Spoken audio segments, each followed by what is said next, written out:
Star Wars: The Force Awakens is like the world's geekiest Easter egg hunt. J.J. Abrams told audiences to pay close attention to their movie screens, and they'll be filled with delicious references from Star Wars' past. However, this seemed to be harder than expected.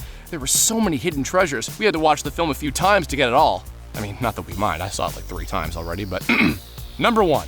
FN 2187. Before donning the name Finn, Stormtrooper FN 2187 shared the same number as the cell block on the Death Star that held Princess Leia. He also shares that number with an abstract short film that influenced George Lucas. Both of these reasons probably led to Finn's allegiance changing. That and all of the other Stormtroopers used to laugh and call him names. They never let poor FN 2187 join in any Stormtrooper games. Number 2. Yoda and Obi-Wan are in The Force Awakens. When Rey touches Luke's lightsaber, wow, that sounds dirty, she starts having visions and hears voices. J.J. Abrams confirmed that if you listen hard enough, you can hear Luke, Obi-Wan, and Yoda. A young and old Obi-Wan delivers the line, "Rey, this is your first step."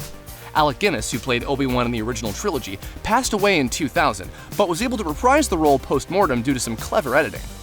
By truncating audio of Guinness saying the word "afraid," Abrams had an older Obi-Wan say Rey, and asked Ewan McGregor to reprise this role as the younger Obi-Wan to complete the line.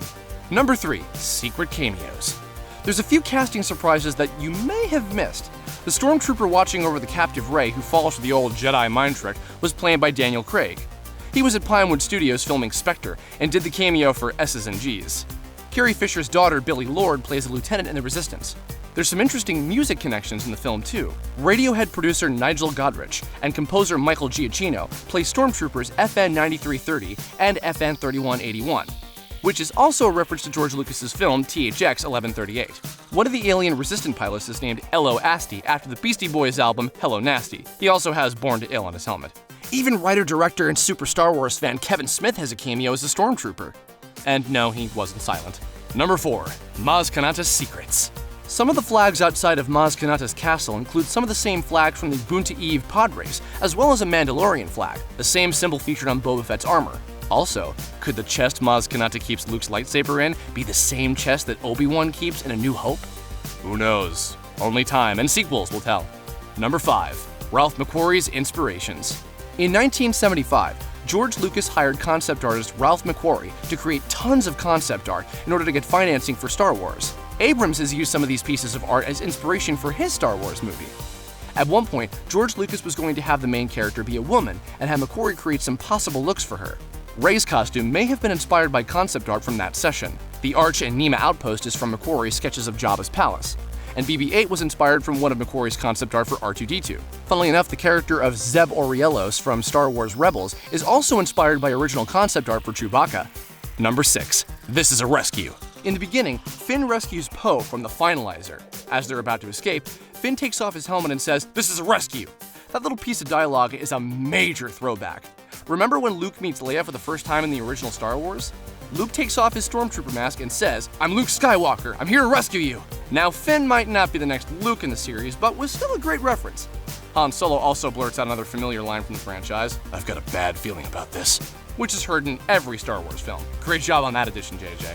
Number 7. More fuzzy parsec math. Another famous line in the original Star Wars is when Han Solo boasts that the Millennium Falcon made the Kessel Run in less than 12 parsecs.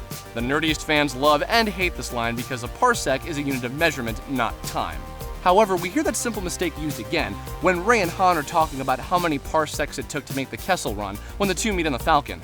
Both characters don't seem to be fazed by their mathematical mistake. Number 8. The Wilhelm Scream. The Wilhelm Scream was first recorded in 1951 and made famous in the movie The Charge at Feather River by Private Wilhelm.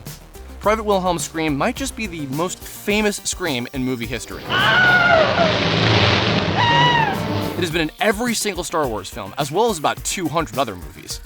During Finn and Poe's escape from the First Order hangar bay, an unlucky Stormtrooper belts out a recognizable sound. Keep your ears sharp next time you see the scene. You'll hear Private Wilhelm.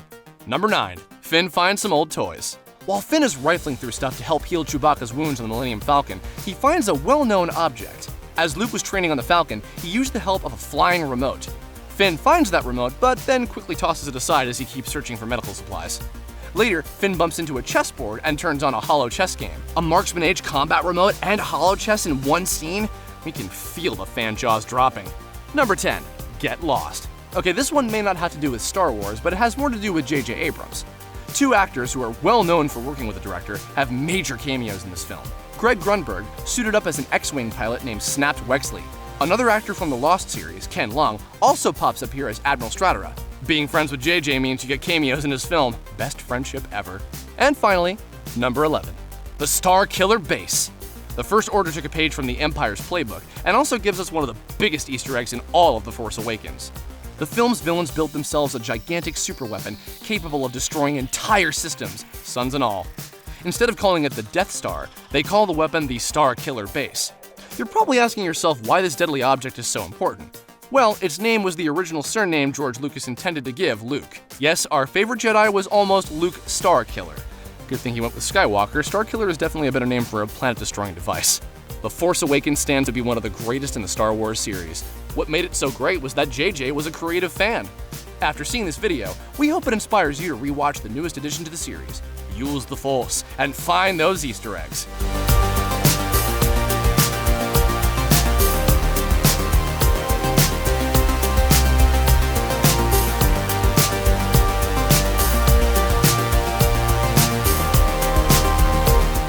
Thanks for watching, and don't forget to like and subscribe if you want to see more. See you next time.